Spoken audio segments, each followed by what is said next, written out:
Bonsoir. Ça marche? Oui, bonsoir et bienvenue à cette 23e édition des prix d'excellence en arts et culture de l'Abitibi-Témiscamingue. Un grand merci d'être ici ce soir. Nous aimerions reconnaître notre présence sur un territoire anishinabé non cédé. Cette particularité fait émerger une richesse culturelle toute particulière où les différentes origines s'entrelacent. Je me présente Frédéric Fournier. Je suis comédien, auteur et conteur originaire de Saint-Eugène-de-Guigues. Et c'est avec moi que vous allez passer la soirée pour le gala. Donc, je serai votre animateur ce soir. Avant de débuter le gala, nos pensées vont aux gens de notre région qui sont touchés de près ou de loin par les nombreux feux de forêt qui ravagent notre territoire. C'est dans des moments difficiles que nous voyons la force et la résilience des Témiscabitibiens. Souhaitons-nous une pluie abondante pour calmer ce brasier. Je tiens à féliciter l'équipe du Conseil de la culture pour les activités spéciales qui vous ont été présentées plus tôt en journée.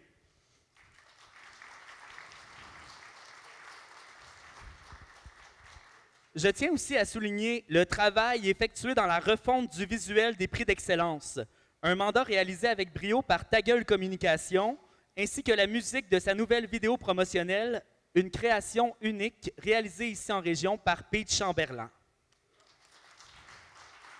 Nous sommes toujours fiers d'encourager les talents d'ici.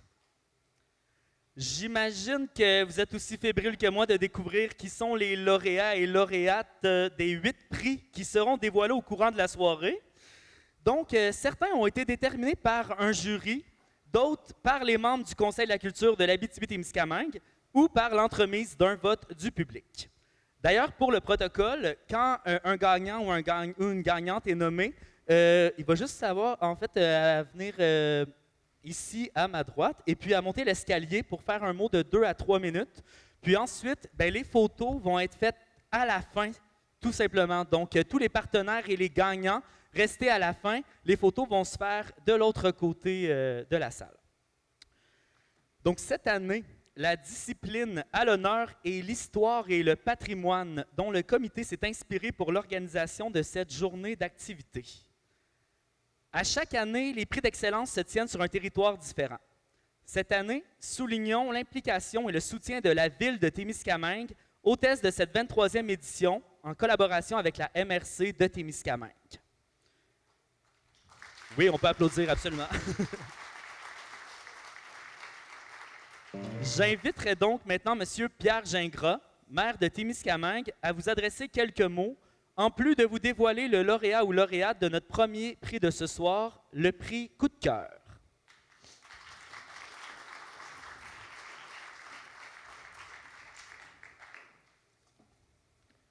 Alors, bonsoir.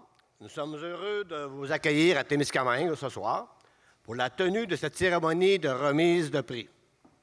Nous voulons remercier tous nos artistes qui travaillent fort, souvent dans l'ombre, pour promouvoir l'art et la culture dans notre région et ailleurs. Nous sommes heureux de vous accueillir dans cette ville mono-industrielle, multiculturelle et avec un riche patrimoine. L'une des 3 seules villes planifiées du Québec qu'on appelle Cité-Jardin. Donc, c'est un grand honneur pour moi de vous dévoiler le lauréat ou la lauréate du prix Coup de cœur, un prix qui, cette année, souligne l'excellence, le rayonnement et le dynamisme d'un ou d'une artiste professionnelle œuvrant sur le territoire du Témiscamingue. Pour ce prix, 3 finalistes sont Solène Bernier, Dominique Lafontaine et Mélissa Rockburn.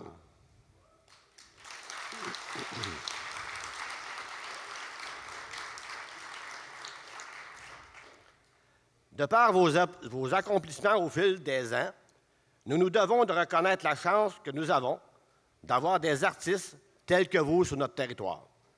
Vous participez grandement à l'effervescence culturelle du Témiscamingue. Maintenant, parmi les 3 finalistes, les membres en règle du Conseil de la culture de l'Abitibi-Témiscamingue ont choisi comme lauréat pour le prix Coup de cœur 2023 Dominique Lafontaine.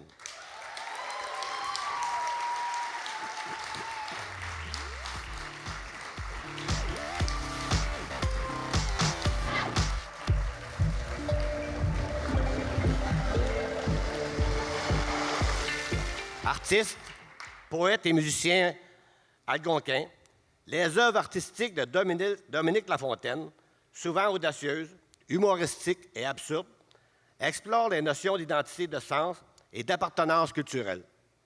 Dominique se mérite donc une bourse de 1 500 $ remise par la Ville de Témiscamingue en collaboration avec la MRC du Témiscamingue. Félicitations, Dominique.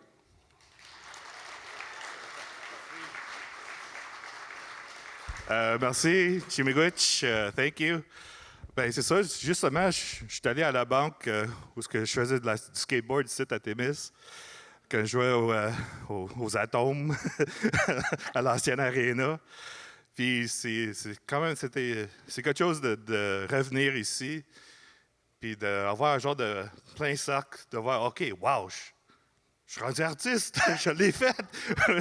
Bon, mais Dad, I did it, man. Puis c'est ça, j'aimerais juste dire merci à tous ceux du Conseil de la culture, tous les CA, tous les organismes ici. Je vais faire un plug, le centre d'art à Val-d'Or, dont je vais avoir un autre expo, et le centre d'expo à Amos aussi. Ça s'en vient d'ici 2 semaines, le 16 et le 21. OK? Mais c'est ça. Juste un gros merci à tout le monde. Puis j'adore être de retour. Ça fait 8 ans que je suis retour dans la région, puis ça fait chaud au cœur.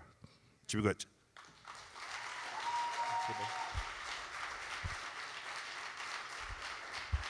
Merci beaucoup, Dominique.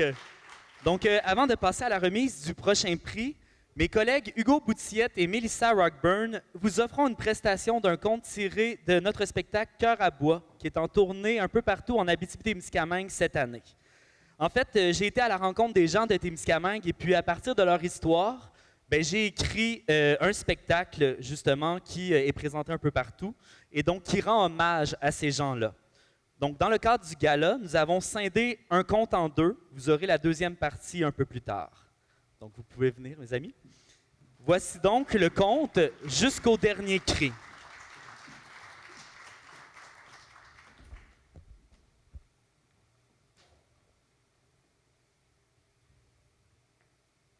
Une légère neige tombe dans le ventre de la rivière Gordon. Des glaçons poussent à travers les fuites de la pipeline. La gare de Témiscamingue vient de laisser partir son dernier train, puis ferme ses portes pour un long sommeil. La ville est maintenant isolée jusqu'à la prochaine matinée. Monsieur Pagé marche en direction de sa maison, son petit chien Pompon à ses côtés. Le petit pont de bois surplombant la grosse pipeline craque en dessous de ses bottes de poêle. À chaque fois qu'il traverse le gros monstre de métal, il se rappelle quand il était enfant. Il se rendait à l'école en passant par un shortcut, en glissant en dessous de la pipe jusqu'au fameux dépanneur Charlie Simpson Store.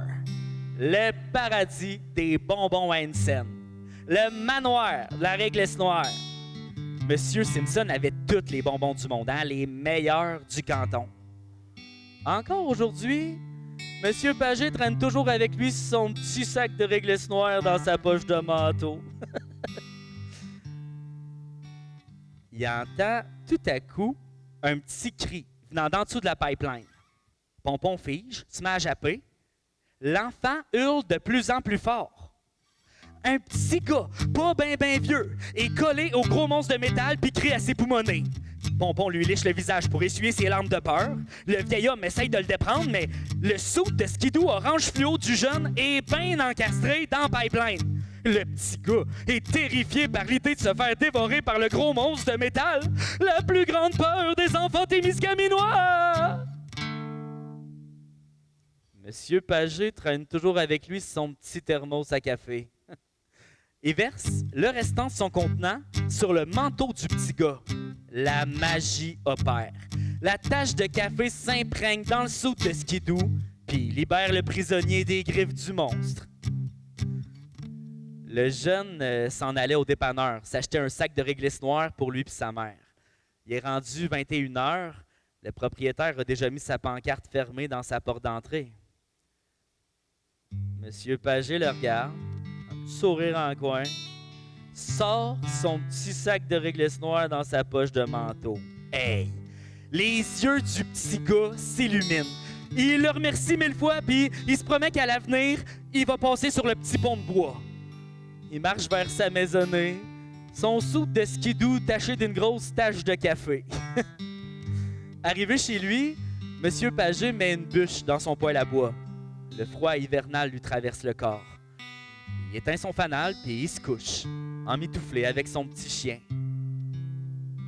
Sa tête n'a même pas touché l'oreiller qui entend de nouveau un cri de douleur, un cri qui perce le silence qui règne dans la ville puis qui réveille les nouveau-nés couchés d'un tiroir de garde-robe. M. Pagé se demande s'il n'est pas en train d'halluciner le cri du petit gars de tantôt, mais non, c'est plutôt un cri de femme. Fait qu'il rallume son fanal, se met une paire de bretelles puis il sort dans la nuit froide. Les hurlements le guident vers une maison près de la scierie.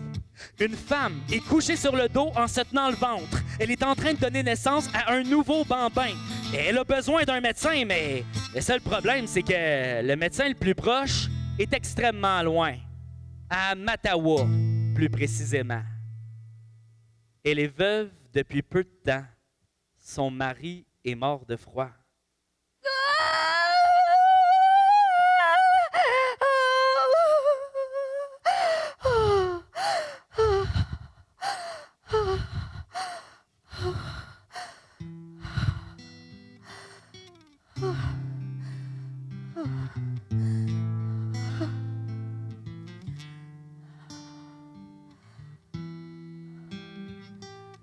Il s'est perdu dans le bois. On a trouvé son corps trop tard. Il reposait dans un cercueil de feuilles mortes. Il y avait des traces de sabots autour de ses pieds. Une touffe de poils blancs était déposée sur son cœur. Le dernier adieu d'un animal mystérieux. Son âme s'est dispersée avec le vent. Il ne connaîtra jamais notre enfant.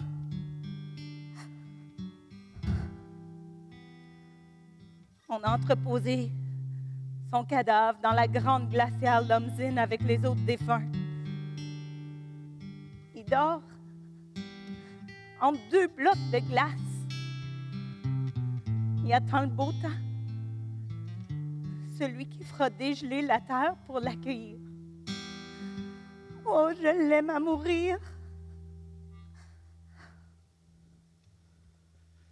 La femme arrête son récit puis regarde M. Pagé. Il a les yeux dans l'eau. Il avait déjà entendu cette histoire-là à travers les branches. Il faut qu'il aide cette pauvre femme-là. Il va marcher toute la nuit s'il faut, mais cet enfant-là naîtra vivant. Il regarde une dernière fois les yeux de la femme, puis il sort dans nuit noire. Un long cri lui glace les os. Un cri d'espoir. Monsieur Pagé prend son fanal, se met une paire de bottes de laine chaude puis remplit son thermos à café. Il va en avoir de besoin. Pompon sera son fidèle compagnon dans cette expédition. Demain matin, ils seront à bord d'un train avec un médecin. Ça, c'est le plan de match si tout se passe bien. Ils empruntent donc le chemin de la gare et marchent sur la traque de chemin de fer en direction de Mattawa. La flamme du fanal vacille à travers la nuit sans lune. Monsieur Pagé marche en sentant chaque rail sous ses bottes. Pompon scrute l'horizon, protégeant son maître de toutes les bêtes. Le vent forme des tourbillons de neige qui flottent autour des deux aventuriers. Plus les heures passent, plus la lampe à l'huile perd de son intensité. Ils savent même plus où ils sont rendus. Seul le long chemin de fer est leur repère. Le café gèle dans le thermos de M. Pagé. Le grand froid les force à arrêter. Le vieil homme se colle dans la fourrure de son chien, essaie de réchauffer son nez congelé. Son énergie s'envole avec les flocons de neige qui flottent dans les airs. La fatigue le gagne de plus en plus.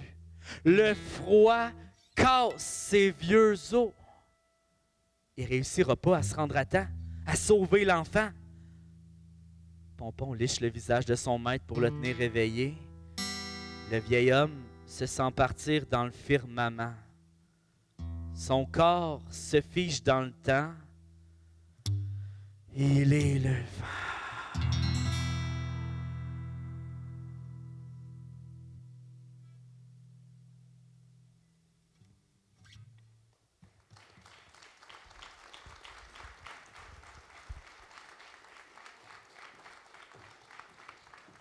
Donc, qu'est-ce qui va arriver à M. Pagé? Là, je vous tiens en haleine, hein? Fait que vous n'avez pas le choix de rester jusqu'à la fin pour avoir la suite.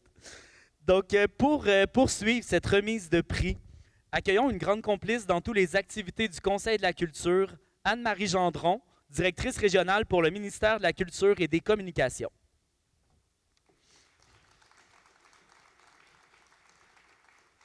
Bonsoir, merci. J'avais peur que l'histoire finisse demain.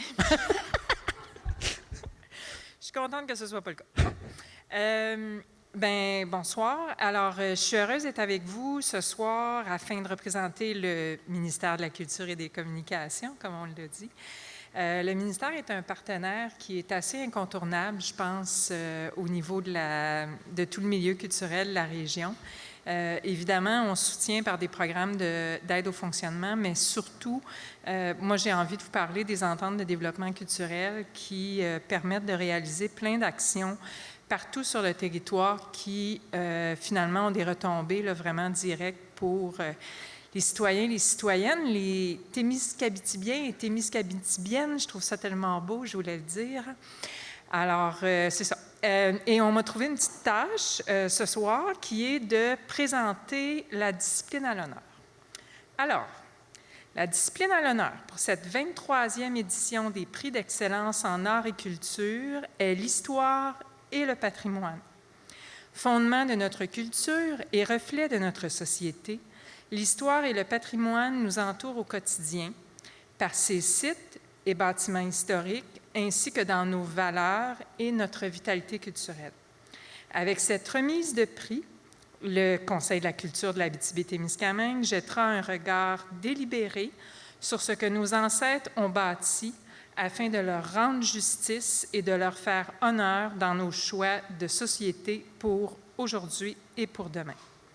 Ce soir, 2 prix souligneront cette discipline à l'honneur, soit le prix complice ainsi que le prix membre honorifique. Au nom du ministère de la Culture, je vous souhaite à tous et toutes une excellente soirée. Merci.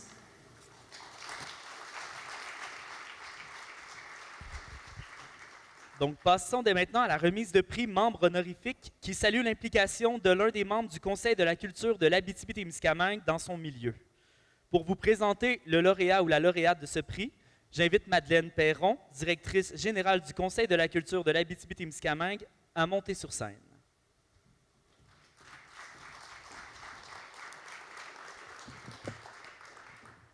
Bonsoir, Koué, à tous ceux qui sont en ligne, particulièrement pour ceux qui sont au niveau de la MRC de la Vallée de l'Or, au niveau de Abitibi-Ouest. On est avec vous autres, alors on vous souhaite que tout aille bien. Donc, à tous et à toutes qui êtes ici ce soir, au nom du conseil d'administration, dont j'aimerais saluer la présence ici ce soir d'Alexis Gingras, de Louis-Éric... Il semblait que tu serais là pour me soutenir. Et aussi de Marie-Pierre Valiquette qui a été là pour nous soutenir dans toute l'organisation de cette journée.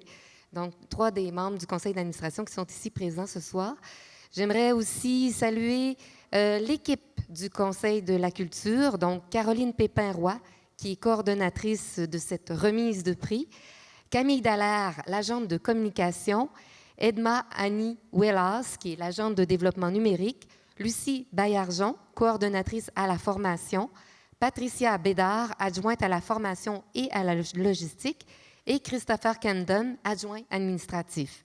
Alors, à vous tous, merci. Et c'est en votre nom que je remercie chaleureusement tous les gens ici de leur présence pour cette 23e édition des prix d'excellence du Conseil de la culture de l'Abitibi-Témiscamingue. J'aimerais également remercier les artistes, les travailleurs, les travailleuses culturelles et les organismes qui ont proposé des candidatures aux différentes catégories de prix. Vous contribuez tous et toutes à votre manière à la vitalité de notre région. Chaque année, le conseil d'administration du Conseil de la culture remet le prix membre honorifique, un prix qui souligne l'apport et la contribution exceptionnelle d'un ou d'une de nos membres du milieu culturel régional. La personne à qui le conseil d'administration du Conseil de la culture a décidé de remettre ce prix, le membre honorifique 2023, est Monique Barry.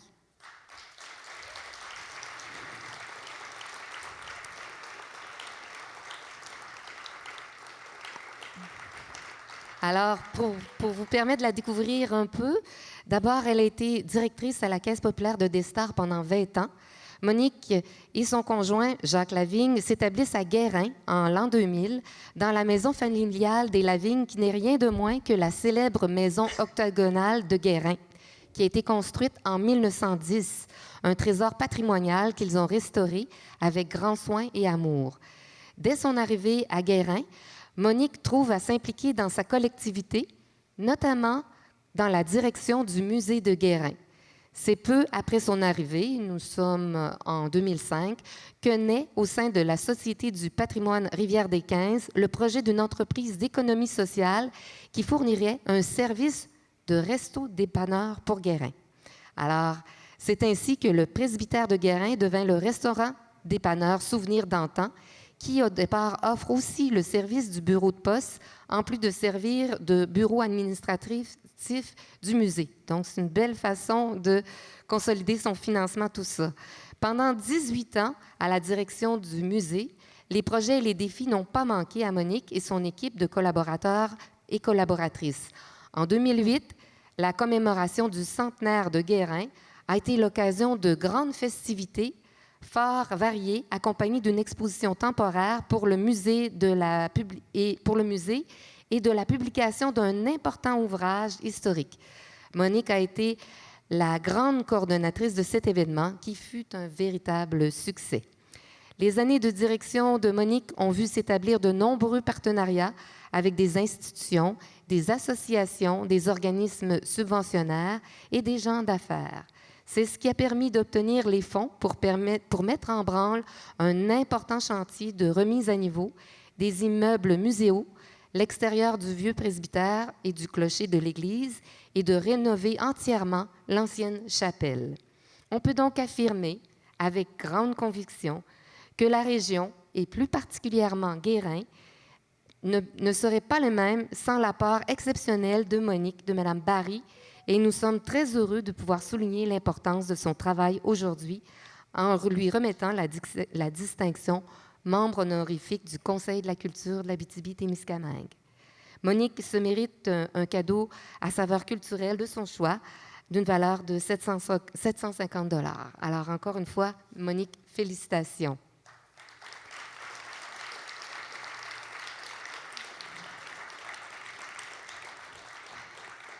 Comme à l'habitude, pour la remise de ce prix, on a invité une personne qui est chère à Monique pour lui dire quelques mots. Alors, j'invite Lise Côté, sa grande amie, à monter sur scène pour dire quelques mots sur Monique. Alors, Lise.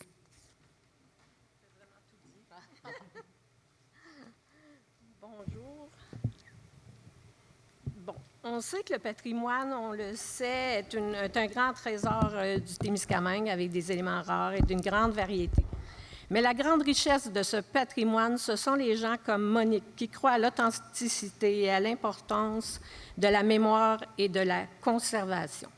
Ainsi, à Guérin, les citoyens et les visiteurs peuvent avoir un contact privilégié avec la culture. Vivre une expérience unique qu'on doit à l'engagement de passionnés qui aiment accueillir les gens, partager et fraterniser. Pour Monique et pour de nombreux Témiscamiens engagés dans la cause du patrimoine, il s'agit d'un engagement personnel et même familial que les inspire à tout mettre en œuvre pour donner un avenir à cette richesse.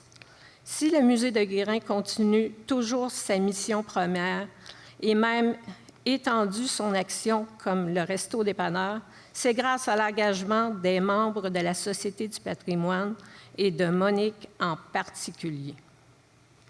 Pour s'occuper du resto-dépanneur, en plus de voir la gestion du plus ancien musée de l'Abitibi-Témiscamingue, de la grande collection d'objets anciens de la région, il faut aussi ne pas avoir peur de se retrousser les manches, au sens propre et au sens figuré.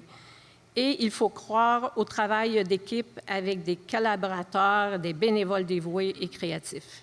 C'est la grande force de Monique, de motiver les troupes et de s'engager avec eux. C'est ainsi que le Resto Dépanneur ainsi que le musée ont pu poursuivre leur action. Grâce à la débrouillardise, avec des moyens limités, sans jamais perdre de vue le service à la population, preuve en est que ce sens du devoir peut se faire dans le plaisir et la bonne humeur. Il faut parler aussi des nombreux individus, organismes et partenaires qui ont collaboré avec Monique. Il s'agit toujours d'une expérience agréable et enrichissante car elle est animée par la fierté de poursuivre l'œuvre des bâtisseurs du Témiscamingue. Ce sentiment légué par nos familles, nos anciens, dans la foulée de nos prédécesseurs. Bravo, Monique.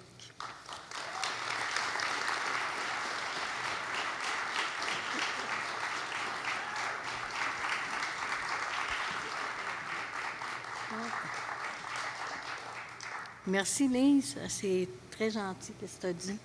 Puis, il faut que je fasse attention. Là. Fait que, c'est ça, je suis bien contente de l'aide que j'ai pu apporter au musée à Guérin. Puis j'espère qu'il y aura quelqu'un qui va pouvoir suivre, poursuivre qu'est-ce que je fais pour le musée à Guérin. Merci beaucoup.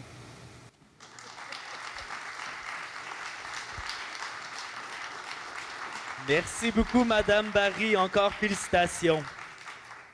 Passons maintenant à la remise du prix Partenariat, prix visant à honorer les efforts d'une très petite entreprise de moins de 20 employés qui se distingue par la collaboration, le soutien, l'engagement et les actions qu'elle entretient avec le milieu culturel et artistique de son territoire. Pour ce faire, j'invite Madame Véronique Beaulé, collaboratrice du journal L'Indice bohémien et agente de développement à la MRC du Témiscamingue, à vous dévoiler l'entreprise lauréate.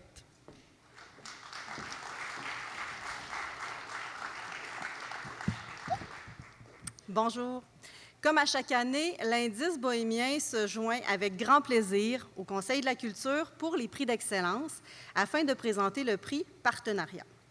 Le service à la communauté fait partie des valeurs de l'Indice bohémien. Ayant à cœur la culture de la région et son territoire, les membres de l'équipe, le conseil d'administration, les bénévoles, ils participent activement au déploiement de la culture témiscabitibienne, en contribuant chacun à leur façon à la production du journal. Leur travail permet d'offrir aux artistes et aux organisations d'ici une couverture médiatique de qualité, contribuant à faire connaître leur travail et à valoriser nos milieux de vie. Avant de vous dévoiler le lauréat, je tiens à féliciter les 3 entreprises en lice pour le prix Partenariat 2023. Solidarité internationale et librairie d'occasion Corcovado, le bar L'Alambic et Adama Productions. Merci pour vos accomplissements, votre collaboration, votre soutien et votre engagement envers le milieu artistique et culturel. Sans plus tarder, l'entreprise lauréate du prix Partenariat cette année est Corcovado.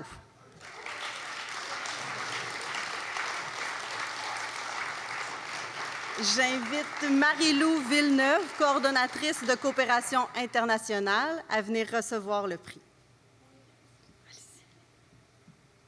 Mais pendant que vous montez, en remettant ce prix, le jury désire souligner la diversité des actions et implications que l'entreprise a réalisées auprès du milieu culturel et artistique. Les divers partenariats qu'elle a tissés, notamment avec le milieu communautaire et de l'éducation, ont permis de faire rayonner plusieurs disciplines artistiques. L'organisme se mérite donc une page de publicité d'une valeur de 1 250 $ sous forme de publi-reportage dans l'édition de juillet-août de l'Indice bohémien. Félicitations.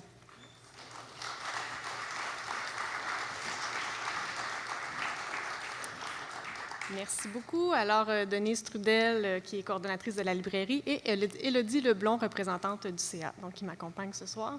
Donc, c'est toujours super important pour Corcovado, dans toutes ses activités, en fait, un des principaux médiums qu'on utilise pour passer nos messages, pour sensibiliser la population, c'est majoritairement le médium, en fait, la culture, des événements culturels. Puis, bien sûr, on a la librairie d'occasion qui est très, très, très importante aussi pour Corcovado. Alors, c'est dans nos plans de poursuivre aussi sur cette lancée. Alors, merci beaucoup.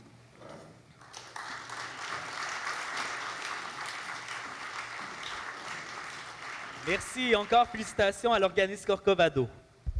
Passons maintenant au prochain prix.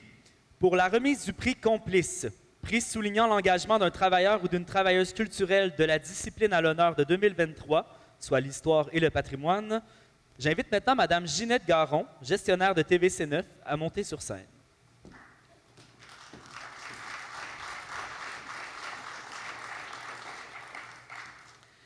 Bonjour tout le monde. C'est un immense honneur pour moi aujourd'hui de venir vous présenter le lauréat ou la lauréate du prix Complice des prix d'excellence en art et culture 2023. TVC9 a la chance de produire des émissions télévisuelles dans une région qui regorge de gens aux talents exceptionnels. Nous sommes vraiment choyés et j'en profite pour remercier toute l'équipe du Conseil de la culture ainsi que les gens du milieu pour votre précieuse collaboration. Avant de poursuivre, prenons le temps de souligner l'implication, le dévouement et l'apport au milieu artistique et culturel de nos 3 finalistes, Marie-Pierre Valiquette, Brad Cadwell et Caroline Lemire. Loin des projecteurs, vous offrez avec passion et persévérance un appui indéfectible à votre milieu. Il me fait donc un immense plaisir de remettre cette année le prix Complice à Marie-Pierre Valiquette.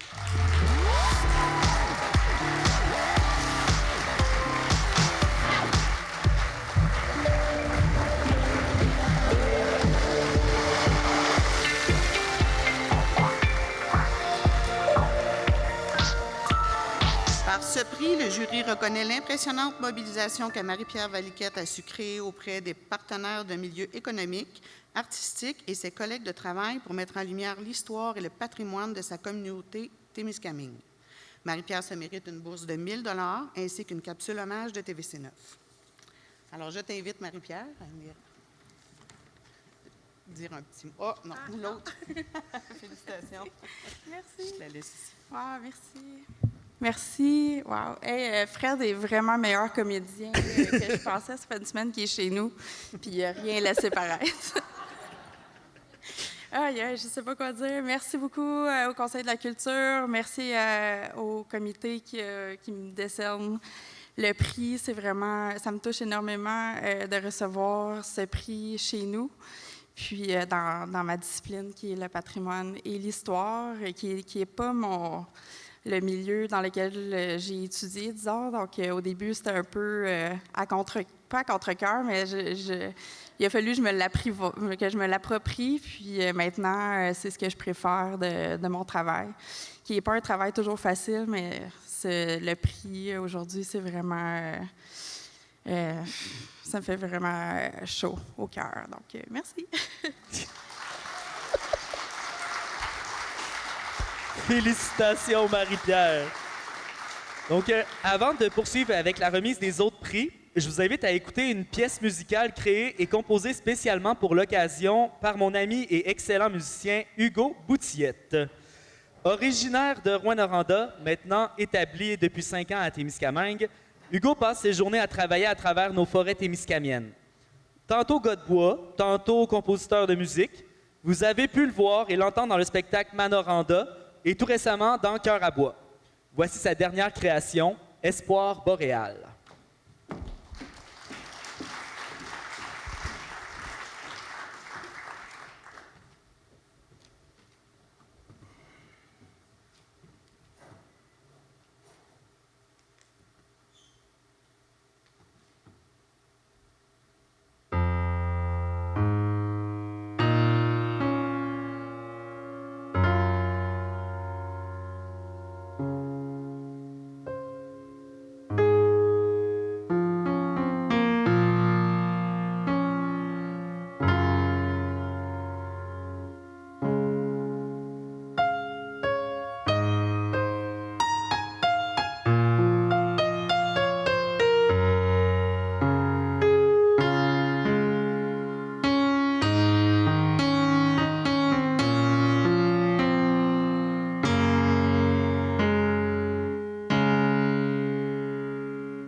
Applaudissez-les. Merci beaucoup, Hugo, pour ce beau moment.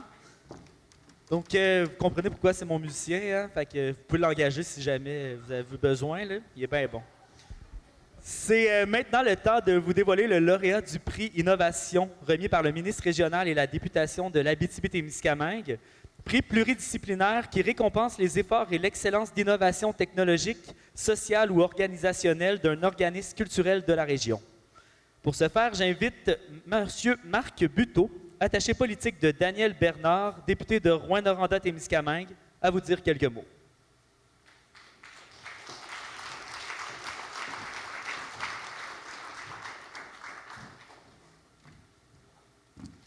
Bonsoir.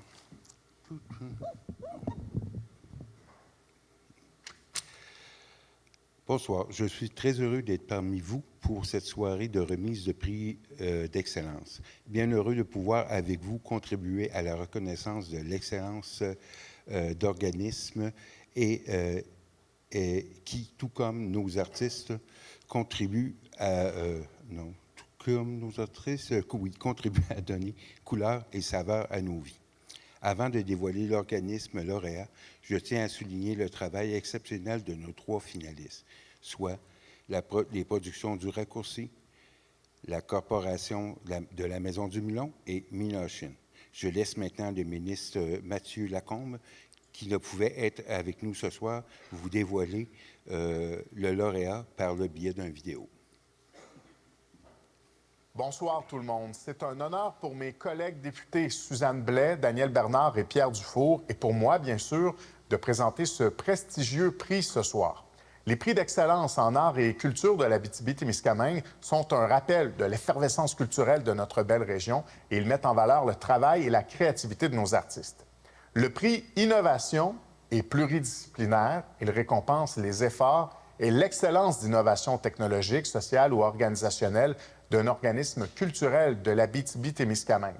C'est un jury de pairs qui a eu la lourde tâche de choisir l'organisme lauréat qui va se mériter aujourd'hui une bourse de 1 500 $.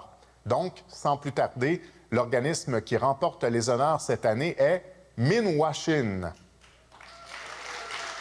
Par ce prix, le jury souhaite souligner la diversité des technologies numériques qui sont utilisées par l'organisme pour la mise en valeur de la culture Anishinaabe, les pratiques d'inclusion, notamment des divers intervenants et porteurs culturels du milieu, dans l'élaboration des projets et enfin le rayonnement de plusieurs de ces projets sur la scène régionale, nationale et même internationale. Félicitations.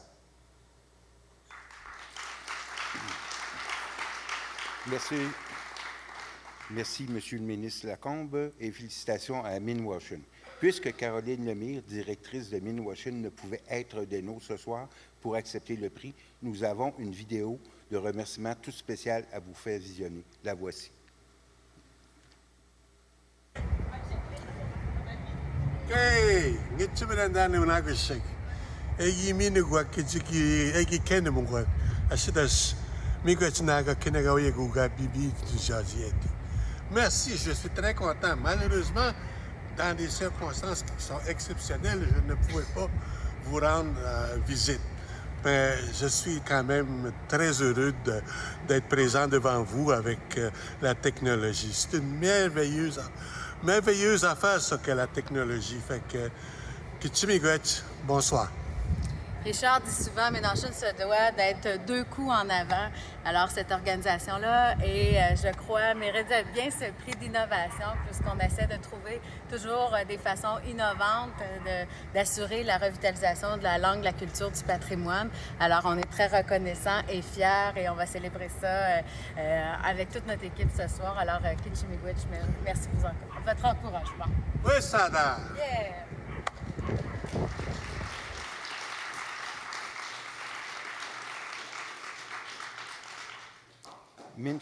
Minwashin se mérite donc une bourse de 1 500 $ remise par le ministre régional Mathieu Lacombe et la députation d'Abitibi-Témiscamingue. J'inviterai maintenant Dominique Lafontaine à venir accepter le prix au nom de Minwashin.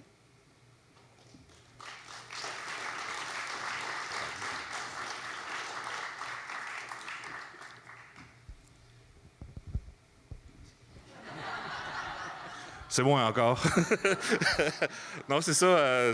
Justement, en parlant d'innovation, un matin, j'étais en train de transférer des fichiers numériques de paliers d'écorce pour le Nipacanatic, la base de données numérique qui va sortir justement demain.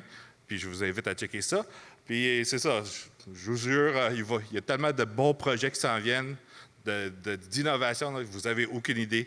Puis ça va être beau l'année prochaine en plus, puis les années d'après, puis les années d'après, puis les générations d'après. Merci.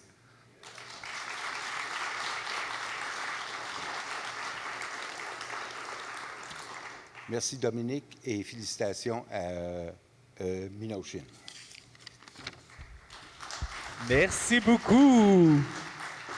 Passons maintenant à la remise du prix Émergence, prix pluridisciplinaire visant à favoriser la reconnaissance d'un ou d'une artiste de la jeune relève 18-35 ans et à soutenir sa professionnalisation et son intégration au milieu artistique et culturel. Pour vous dévoiler le lauréat ou la lauréate, j'invite Mme Karen Buss, coordonnatrice pour la Fabrique culturelle Télé-Québec, Abitibi-Témiscamingue, nord du Québec.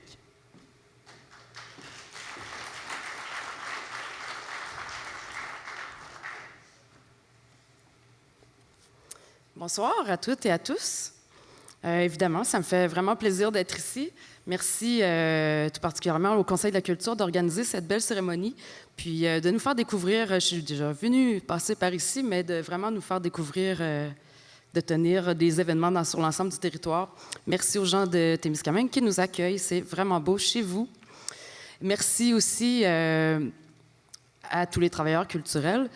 Et aux artistes particulièrement, merci pour votre travail, votre engagement, votre dynamisme, votre créativité. Merci de nous surprendre, nous divertir, nous éduquer et nous émouvoir. C'est... bon, je vais essayer de me calmer. Je suis un petit peu fébrile, c'est beau. OK. C'est vraiment un plaisir pour moi de venir vous présenter une relève talentueuse et inspirante. Voir cette relève émerger témoigne de l'effervescence et du dynamisme du milieu culturel régional. C'est naturel pour Télé-Québec et la Fabrique culturelle d'être présent, de répondre présent. Donc, c'est la mission de la Fabrique culturelle de faire rayonner la culture, toutes disciplines confondues, sur l'ensemble du territoire québécois. Et vous pouvez d'ailleurs découvrir des capsules vidéo de plusieurs artistes ici présents ce soir. Alors, c'est avec beaucoup d'enthousiasme que je vous dévoile aujourd'hui le ou la récipiendaire du prix Émergence 2023. Avant de vous dévoiler le choix du jury, je tiens à féliciter et à souligner le travail des 3 finalistes. Donc, il y a Hector Vallet, Geneviève Hardy et Jean-Loup David.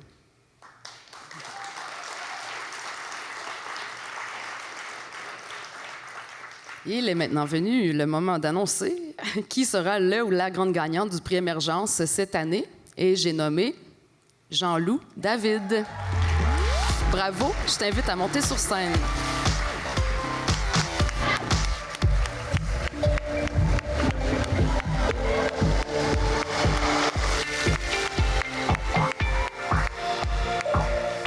Avec ce prix, le jury désire souligner la qualité du parcours de l'écrivain Jean-Loup David, plus spécifiquement l'approche contemporaine des sujets abordés qui sont au cœur de nos préoccupations actuelles, dans une continuité avec sa démarche et sa rigueur sur l'historicité des faits.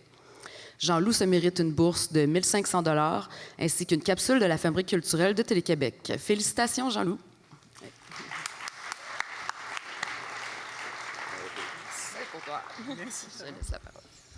Bonsoir, merci beaucoup. Merci au CCAT. Je m'attendais vraiment pas. J'ai d'ailleurs pas préparé de discours. Mais je vais dire comme Dominique, je m'attendais pas à ce que la prochaine fois que je vienne à Témiscamingue, c'était pour être un artiste et recevoir ceci.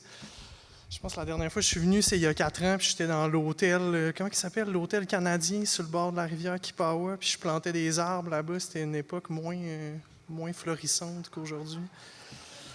Puis évidemment, j'aimerais remercier... c'est sûr, j'ai publié un livre cette année comme co-auteur avec Gabrielle Izaguirre-Falardeau, que je salue et que j'ai bien hâte de revoir. Et évidemment, mon éditrice aussi, les éditions du Quartz, sans qui rien de ça serait possible. Puis merci au CCAT de me donner cette opportunité. Merci.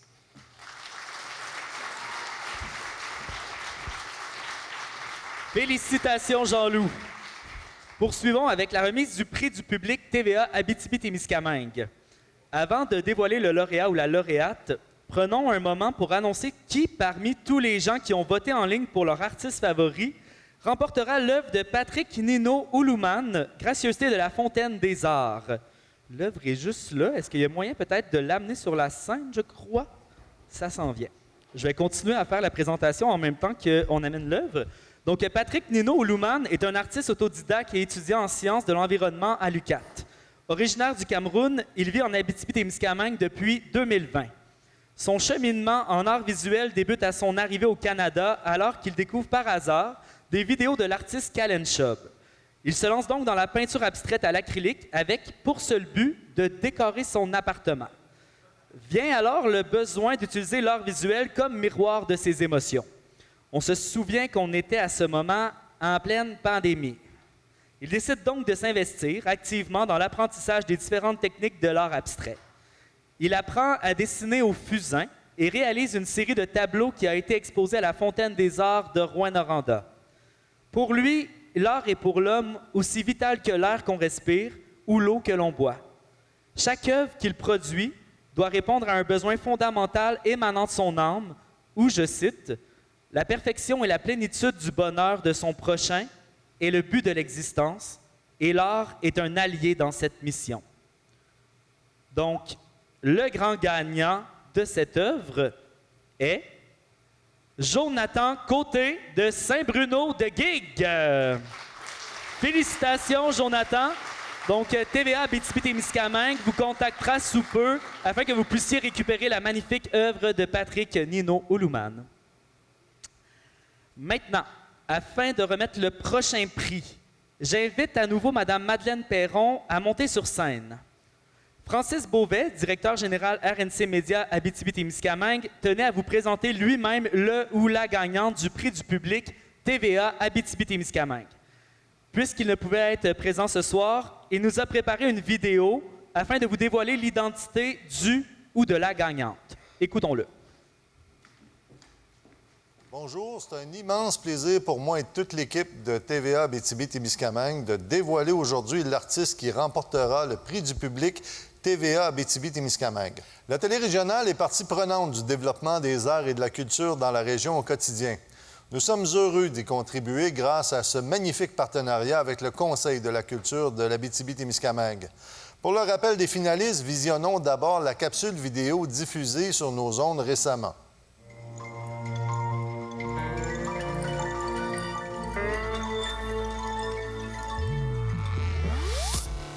Producteur, éditeur, coach d'improvisation, metteur en scène et comédien. Et papa de 3 beaux enfants. J'aime particulièrement être metteur en scène, travailler au niveau du détail, des petites sensibilités, au niveau du timing, au niveau du rythme de l'histoire aussi. Je veux que tout le monde consomme du théâtre, tout le monde consomme de la culture, tout le monde consomme de l'histoire, tout le côté patrimonial aussi qui m'intéresse beaucoup, que je trouve qui se trouve être nos racines là, abitibiennes. Ça va parler beaucoup aux jeunes. J'aime aller dans les écoles beaucoup. J'aime transmettre cette passion-là. Je prends beaucoup ce qui m'entoure comme inspiration. C'est beaucoup ce que je vis, c'est ce que les gens autour de moi vivent et c'est ce que j'essaie de dépeindre un peu dans mes chansons. L'actualité, ce qu'il y a autour de nous, ce qu'il y a dans notre région. Le fait d'avoir réussi à sortir cet album-là, à faire toutes les étapes, m'être entouré d'une équipe avec qui j'ai tellement eu de plaisir à le faire. Une des belles fiertés que j'ai dernièrement. Je fais principalement de la sculpture et de l'installation. Je parle du territoire, je parle de nos forêts mixtes, je parle de nos sols argileux. Je mets en lumière l'identité puis la relation qu'on a avec notre territoire. J'ai une pratique qui est axée beaucoup sur la cueillette. Je passe énormément de temps en forêt, donc je récolte beaucoup de végétaux. Je m'intéresse beaucoup à la relation qu'on entretient avec le territoire. Je m'intéresse à la résilience des végétaux sur un territoire qui est de plus en plus habité par l'humain. J'aimerais que les gens s'y reconnaissent parce que je parle de nous, dans le fond. Ma pratique est plus principalement dans la peinture, mais je fais aussi là, annuellement de la sculpture sur neige. Un autre projet qui est tout nouveau, des œuvres que j'ai réalisées simplement avec des pièces d'instruments de musique. C'est le projet Concerto in situ. Il y a quelques-unes de ces œuvres-là étaient éphémères. Juste du bonheur, je pense. Mettre du beau dans la vie des gens, je pense que tout le monde en a besoin. Ça fait 20 ans que je fais de la musique. Je trouve ça vraiment cool d'être un père en Abitibi, puis de faire de la musique partout, puis de pouvoir me promener, d'avoir un pied à terre en Abitibi. Les enfants, le soleil, l'amour, les amis, le plaisir, les moments plus dark, comme les moments plus grandioses. Je trouve que c'est ça, l'Abitibi, c'est comme... On a un petit milieu, mais genre qui cogite à fond avec des grandes idées. Fait que c'est comme chaleureux puis big en même temps. C'est vraiment cool, ça.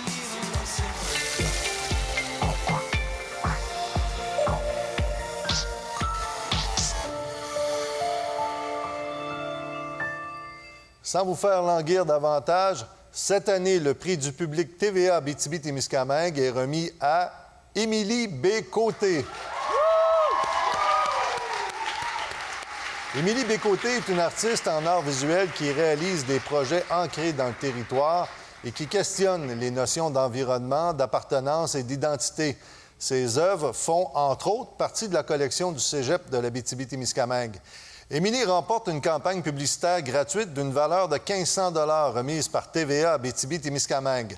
Toutes nos félicitations, Émilie.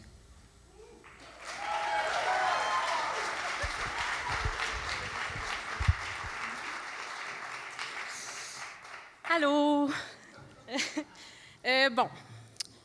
Merci, premièrement, pour ce prix. C'est très touchant. OK, le micro, ça va? OK, non, ça va pas. Allô? Alors, je voudrais tout d'abord féliciter les autres artistes qui étaient en nomination dans ma catégorie. Je suis pleine d'admiration pour ce que vous faites. Donc, je ne sais pas s'ils sont là ce soir, mais sinon, la caméra, allô? Merci. Je voulais remercier le Rift, qui est mon employeur, de me laisser de l'espace pour ma pratique artistique personnelle. Je voulais remercier évidemment tout le monde qui a voté pour moi. Ma mère a fait une très bonne campagne dans le Témis, merci. Et puis, je finirai en vous disant que vous êtes tous très beaux et j'ai hâte de boire une bière avec vous après. Merci.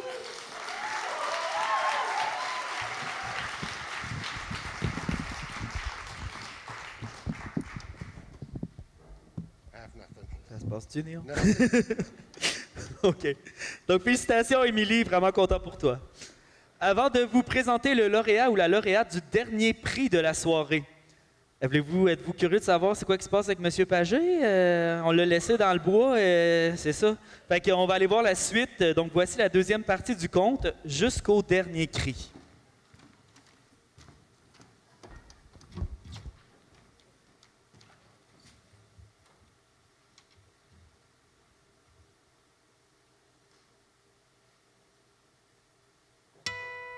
Un cri le sort de son engourdissement. C'est pas un cri d'humain, c'est comme un beuglement, le même qu'on entend dans le temps de la chasse. L'énorme cervidé sort de derrière les bouleaux puis marche sur la traque de chemin de fer. Il vient à leur rencontre. Sa fourrure blanche contraste avec le noir de la nuit. Des glaçons pendent au bout de son panache. Il a les yeux d'un bleu glacial. Un fantôme d'orignal. Les yeux de M. Pagé sont rivés sur l'albinos. Un orignal blanc, il n'en avait jamais vu avant. La bête penche son énorme tête, puis agrippe le corps de M. Pagé avec son panache. Les deux aventuriers se retrouvent projetés dans les airs, puis se retrouvent tout à coup sur le dos du cervidé. M. Pagé s'agrippe au pelage. L'animal va l'aider. L'orignal se met à galoper à travers les sapins en suivant un autre chemin que celui des rails de train. Il connaît sa forêt, il contourne les cyprès, les pins blancs, traverse les lacs gelés, les swamps enneigés. Il y a un enfant à sauver! C'est le sien, puis personne le sait. Depuis sa mort, son âme s'est réfugiée dans le corps du cervidé. Il est le Père Orignal, celui qui protège sa famille à travers la forêt boréale. Son fils doit naître, sa lignée doit se perpétuer. Il veut le voir grandir. Il l'aime à mourir. Le soleil se lève sur Matawa. L'horloge de la gare indique 7 heures. Monsieur Pagé a l'impression d'avoir fait un voyage dans le temps.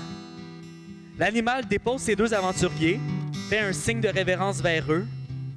Une larme coule de ses yeux de glace, une larme de papa. Il repart vers la forêt, puis il disparaît à travers la brume du matin. Le médecin demeure pas loin. Monsieur Pagé cogne à sa porte. Le médecin se lève, les yeux encore collés. Quand il voit le visage du vieil homme, il comprend le danger. C'est pas le temps de niaiser. Il fait donc sa valise en vitesse et il se rend jusqu'à la gare. Le train glisse sur les rails, puis Monsieur Pagé regarde à travers la fenêtre. Il espère voir un panache blanc à travers les pins rouges, mais rien. C'était l'instant d'un moment, celui qui s'est volatilisé avec le vent. Les 2 hommes arrivent dans la chambre de la femme. La dame crie, un cri de douleur, mais surtout un cri de joie. Un cri qui s'éternise jusqu'à donner naissance à un nouveau Témiscaminois. L'enfant est vivant. Il a réussi sa mission. Monsieur Pagé met sa main dans sa poche de manteau, puis il en ressort une touffe de poils blancs. Hey, il n'a pas rêvé. Ça s'est réellement passé.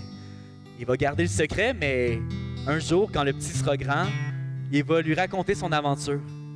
Il va lui donner un pendentif avec à l'intérieur le poil de son papa orignal, le talisman qu'il gardera comme porte-bonheur, un souvenir de son réel sauveur.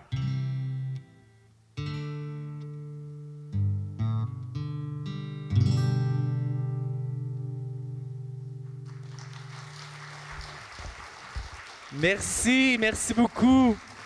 Donc, je tiens à redire que c'est inspiré de faits vécus. Là, évidemment, l'orignal albina, ça, c'est mon imagination, là, fait que, inquiétez-vous pas. Mais si vous voulez voir l'intégrale du spectacle, ben écoutez, on joue à la Sarre le 5 août, et puis dans le cadre des Journées de la culture à Rouen et Val-d'Or, donc restez à l'affût pour les dates et les lieux. Voilà. Donc, je suis rendu dans mes cartons. OK, nous en sommes déjà à la remise du dernier prix de la soirée. Mais non le moindre, évidemment, le prix du calque artiste de l'Abitibi-Témiscamingue. Pour ce faire, je laisse l'honneur de vous dévoiler le lauréat ou la lauréate à M. André Rassette, directeur du soutien à la diffusion et au rayonnement international du calque.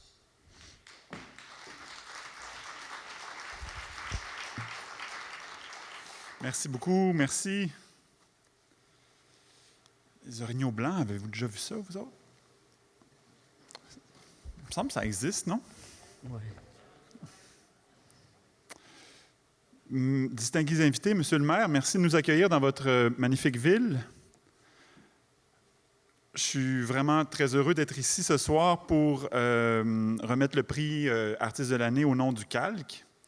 Je remercie évidemment le Conseil régional de la culture et en fait, je lui exprime même ma gratitude envers toute l'équipe du Conseil régional de la culture qui a non seulement collaboré avec le calque dans la gestion du prix que je m'apprête à remettre, mais qui agit également comme un allié extraordinaire et indispensable pour le milieu culturel de la région.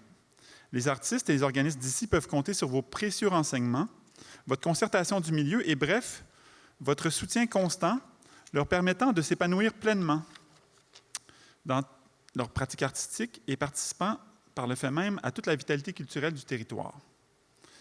Chaque région renferme ses joyaux artistiques. J'ai appris aujourd'hui l'existence d'un musée à Guérin. C'est ça, Guérin, le nom du village?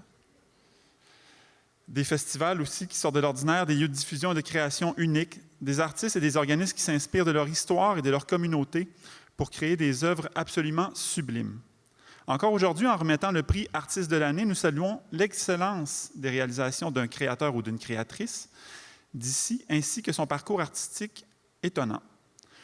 Le Conseil remet au lauréat ou à la lauréate un montant de 10 000 $ en témoignage de sa fierté et de sa reconnaissance pour le travail accompli. De plus, notre partenaire indéfectible, la Fabrique culturelle de Télé-Québec, réalisera une capsule vidéo que nous pourrons découvrir prochainement. Celle-ci vous permettra une immersion dans l'univers artistique du gagnant ou de la gagnante. Pour choisir l'artiste que nous récompensons aujourd'hui, le Conseil a réuni un jury de pairs de disciplines variées et provenant de différentes régions du Québec. Avant de dévoiler le choix, voici d'abord le nom des finalistes. L'artiste multidisciplinaire Geneviève Crépeau, l'artiste multidisciplinaire Véronique Doucet et le conteur Pierre Labrèche.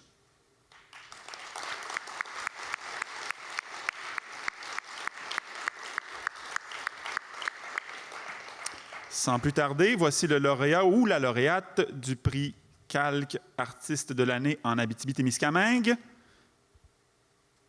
Geneviève Crépeau.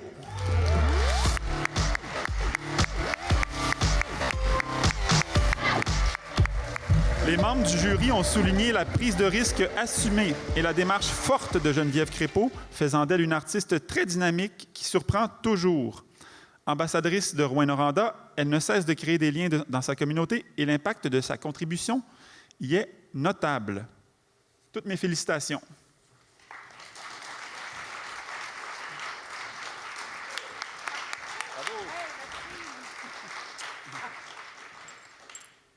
Merci. D'abord, j'aimerais partager ce prix avec l'homme de ma vie, Mathieu. C'est tellement rare qu'on est séparés, je trouve ça vraiment dur, ça me rend un peu nerveuse, mais je l'ai gagné avec toi, Mathieu. L'année 2022, ça a été la plus belle année de ma vie. J'espère que je vais en avoir d'autres comme ça. À part d'avoir une belle année, j'aimerais vraiment remercier toutes les gens qui font que l'Abitibi-Témiscamingue, on peut en vivre comme artiste.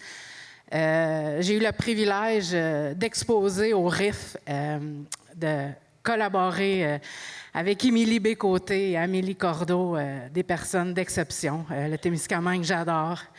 Mais à l'écart, Audrey Juteau, qui nous a aussi invités à présenter notre Monsieur Gros à notre biennale qu'on a fondée et qui nous renvoie maintenant la balle. C'est toujours un plaisir. Et une chance qu'Audrey est là. Depuis qu'on est parti, on est bien. Puis le Musée d'art aussi, toute son équipe qui nous a toujours appuyés dans nos projets. Et aussi le Centre d'exposition de Val-d'Or, Carmel Adam, avec notre ami Ponton, le Christian Ponton, qui est en nomination. On était accueillis là comme des rois. En Abitibi-Témiscamingue, on sait vivre, ça c'est clair. C'est sûr qu'il y en a des snobs, mais tu sais, ceux-là, on leur parle pas trop. Fait que merci, je suis bien contente d'être l'artiste de l'année parce que c'est mon année. Hein? En tout cas, c'était la mienne. Je suis contente de la partager avec Mathieu. Puis félicitations aux finalistes aussi qui étaient avec moi. C'est toujours le fun d'être nominé, puis c'est encore plus le fun de gagner. Bye!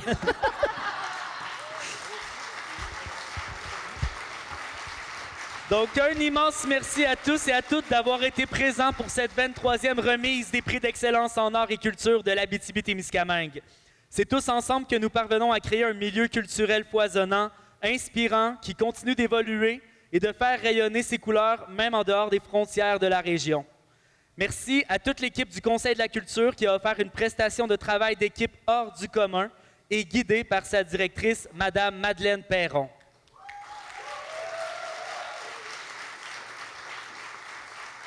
Merci aussi à tous nos partenaires, sans qui cet événement ne serait possible. Oui, on peut applaudir. Ouais. Un grand merci au Musée de la Gare et à sa directrice Marie-Pierre Valiquette, ainsi qu'à Véronique Beaulé pour leur collaboration à la mise sur pied de cette journée fabuleuse. Dans le cadre du lancement de l'exposition Madame Bolduc en tournée, je vous invite à rester pour assister au spectacle du groupe Roots, qui débute dans quelques instants ici sur la scène. La famille Lefebvre, originaire de Témiscamingue, vous offrira une prestation de musique traditionnelle et nous transportera à travers un medley de la Bolduc, suivi de leur répertoire habituel. Pour ceux et celles qui prennent l'autobus vers Rwanda, le départ s'effectue à 6h30. Rendez-vous à l'entrée de la salle. Donc, il ne me reste plus qu'à vous souhaiter une bonne soirée et à l'an prochain. Vive la culture témiscabitibienne! Merci, bonne soirée!